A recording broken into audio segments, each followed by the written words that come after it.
একমাত্র আমি বুঝে আমার ছেলে হারাইয়া। যেই মা তার সন্তান হারিয়েছেন, যেই বাবা সন্তান হারিয়েছেন, কিংবা আমার যেই বোন তার স্বামীকে হারিয়েছেন, মানে এটার ক্ষত তো কোনো কিছু দিয়ে পূরণ করা সম্ভব নয় পৃথিবীর কোনো কিছু দিয়ে। আপনি বলুন, মানে আমার একজন শহীদ মাকে আমি কি বলে সান্ত্বনা দিব? সেই শব্দটা কি হবে, সেই বাক্যটা কি হবে? এটা আসলে পৃথিবীর কোনো শব্দ বাক্য দিয়ে এটা প্রকাশ করা সম্ভব না আসলে। তো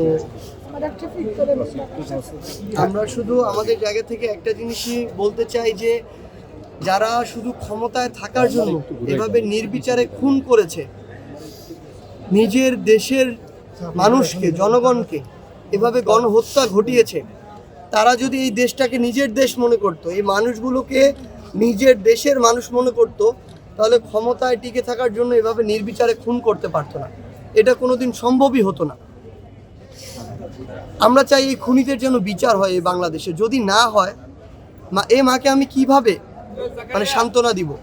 অন্তত আমি তো যদি বিচার হয় এই সান্ত্বনাটুকু দিতে পারবো যে যারা আমার ভাইকে খুন করেছে তাদের আমরা হত্যার এই খুনের বিচারের ব্যবস্থা করতে পেরেছি, তারাও তাদের উপযুক্ত শাস্তি পেয়েছে। এটা বলার যেন আমাদের মুখ থাকে, এই জন্য আমাদের এই হত্যাকাণ্ডগুলোর বিচার করতে হবে। এবং যারা এই খুনের সাথে সম্পৃক্ত তারা কিংবা তাদেরকে অন্য কেউ যেন এই বাংলাদেশে পুনর্বাসিত করতে না পারে। যদি পারে, আমি আপনাদেরকে বলে যাই, এই শহীদ পরিবার কিংবা এই আমার রক্তাক্ত আহত যোদ্ধাদের রক্তের সাথে শুধু বেইমানি না, বরং আমার এই শহীদ পরিবার এবং যারা আহত যোদ্ধা রয়েছেন তাদেরকে আবার নতুন করে এসে তাদেরকে, যারা এখনো বেঁচে আছেন, তাদেরকে মারার পরিকল্পনা করবে ওই খুনিরা।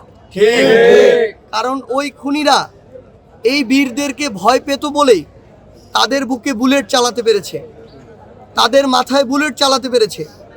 আমার এখানে অনেক নবজাতক ভাই বোন রয়েছে যাদের জন্মের পূর্বে, যারা মায়ের গর্ভে ছিল, সেই অবস্থায় তাদেরকে খুন করা হয়েছে। তারা পৃথিবীতে আসার পর তাদের বাবার যে চেহারাটা, সেই চেহারাটা দেখে নেয়। তো এই খুনিদের যতদিন না বিচার হচ্ছে, ততদিন আমরা আমাদের জায়গা থেকে যা করা দরকার, যেভাবে করা দরকার, আমরা আমাদের জায়গা থেকে করব। আর আমরা আমাদের শহীদ পরিবারের পাশে, আমাদের আহত যোদ্ধাদের পাশে।